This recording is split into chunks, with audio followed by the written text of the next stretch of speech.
So Russia has robots now, but the robots aren't performing the way that they expected. Let's take a look and see what I'm talking about. Russia's debuting their new and improved robot. I bet this is something really worth waiting in line to see. It's got to be, right? Let's check it out. A small wave before tumbling over. Organizers trying to pull a black curtain. And then they sit there and they try to pull a curtain over the stage. They couldn't even get that right. No. What is truly frightening is not to fall, but not to get back up. With love. Okay, so the robot is, obviously it is, this explains a lot about Russia's technology right now. China's new iron robot had to be cut open at a tech demo to prove it wasn't a person in a costume. Okay, you see how okay, so I take back what I just said there. Not all robots are created equal. It just, I guess it just depends on, like, you know, the technology that they're putting in to these damn things, and also to like the material that it's made out of, and just I don't even know what I'm talking about, but it has to have all that, you know, somehow playing a part and getting this thing to do what you want it to do.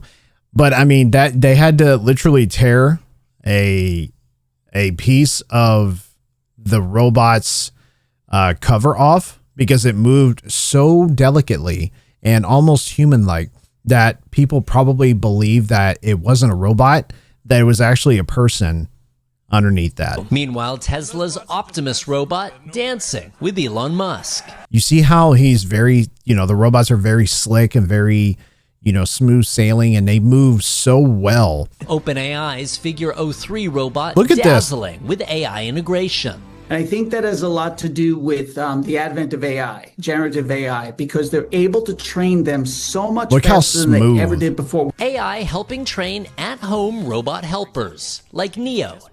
Now, I've heard of Neo. I don't know a lot about Neo, but they could have done a little bit better with the facial feature there. I don't know. That just reminds me of a of like just some sort of like creepy thing in your house.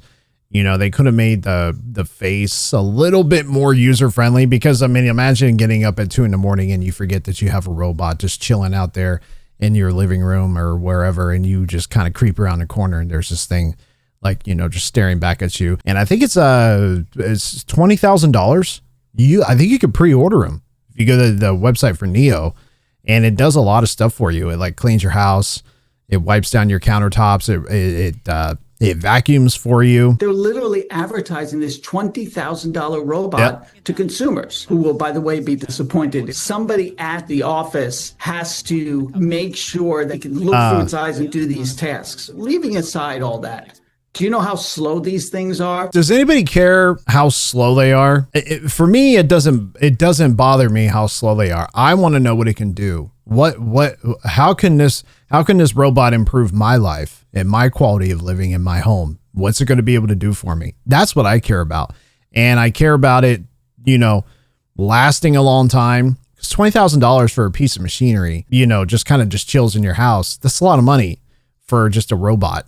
But I mean, we have robots for everything, right? We have, you know, if you have a floor vacuum that sits on a charging dock that comes on every day, once a day, twice a day, that's a robot. And people have all sorts of different things. So I don't care that it's slow. I care about what it can do for me. Look how just the way these things move. I mean, we are in the very early stages of this technology. Just imagine, like I said, just imagine 5 years, 10 years, 20 years from now, like what these robots are going to be able to do, and how much the physical appearance of what these things look like are going to change. Because obviously this robot is probably the most eye-friendly piece of robot that I've seen out there right now. Because there's a lot of robots that are just ugly. If I'm going to pay, you know, top dollar for one of these things, I want it to look good. You don't want this thing to just kind of look ugly, do you? Like, you want it to, like, I mean, even just like when you look at Optimus, it's got an all black, you know, face right here, but I think it has like, you know, facial features that smile and blink, and, you know, I don't know the specifications of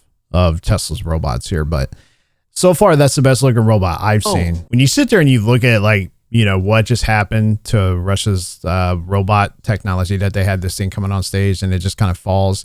It really shows you like how, you know, the world is changing, but at the same time, we're we're not quite there just yet as far as technology goes. I don't know. I just thought that was a good laugh. I wanted to share that with you guys, just kind of show you we're not there yet as a, we are America.